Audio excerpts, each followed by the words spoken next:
रात के 2 बजे थे। मैंने तेजी से अपनी गाड़ी को हाईवे के एक सुनसान ढाबे के बाहर रोका। धीरे से। वहां की खामोशी कुछ अजीब लग रही थी, जैसे समय वहीं थम गया हो। गाड़ी से बाहर निकलते ही मुझे ठंडी हवा का झोंका लगा। आसपास सब बंद था, सिर्फ यह ढाबा खुला हुआ था। मैंने सोचा, क्या यहां कोई और है? धीरे से। जैसे ही मैं अंदर गया, एक पुराना मालिक, जिसे मैंने पहचान लिया, मुस्कुराया।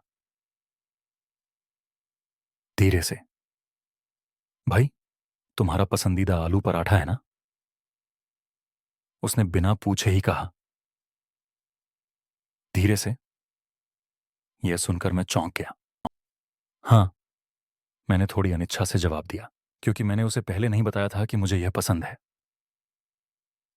ढाबे का माहौल अजीब सा लग रहा था। मैंने खाने का ऑर्डर दिया और वह बिना कोई सवाल पूछे पराठे और दही का टिफिन लेकर आ गया। मैं सोच रहा था, क्या वो मुझे जानता है?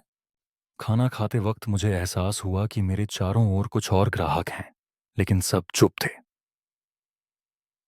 ना कोई बात, ना कोई हंसी, बस सन्नाटा।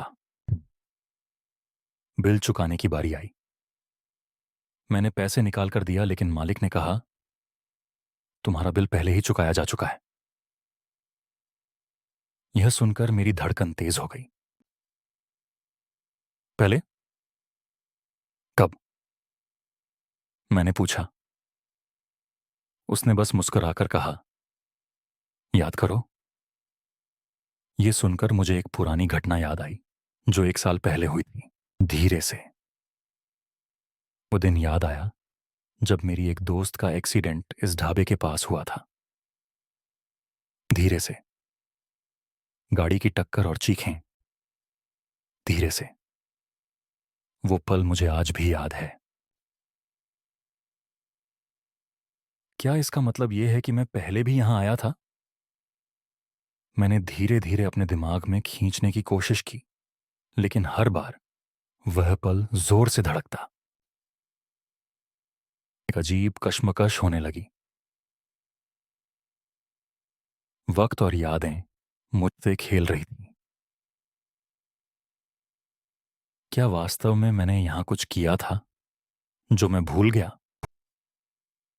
मालिक की आंखें गहरी थीं, जैसे वो मेरे अंदर की डर को देख रहा हो। जितना तुम सोचते हो, उतना आसान नहीं है। सभी ग्राहक अब मेरी ओर देखने लगे। उनकी आंखों में एक तरह की खामोश सहमति थी।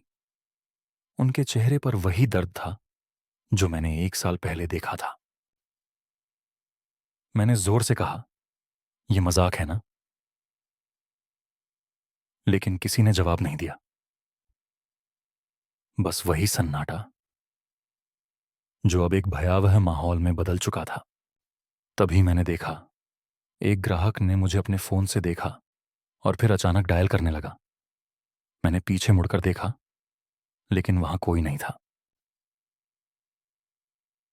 मेरा दिल तेजी से धड़कने लगा, मेरा मन भटकने लगा, और जैसे ही मैंने बाहर जाने की कोशिश की, मुझे एहसास हुआ कि दरवाजा बंद था।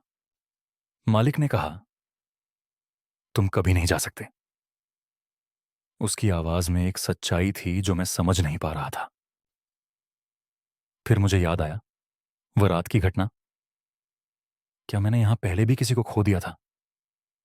जब मैंने खुद को देखा तो डर गया। धीरे से। वही चेहरा, वो मेरा था।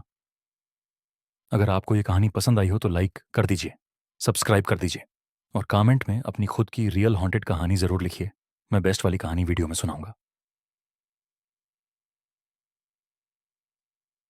आप अपनी कहानी ईमेल भी कर सकते हैं, हॉन्टेड कहानी @gmail.com। सब्जेक्ट लिखें, हॉन्टेड कहानी सबमिशन। मिलते हैं अगली डरावनी कहानी में।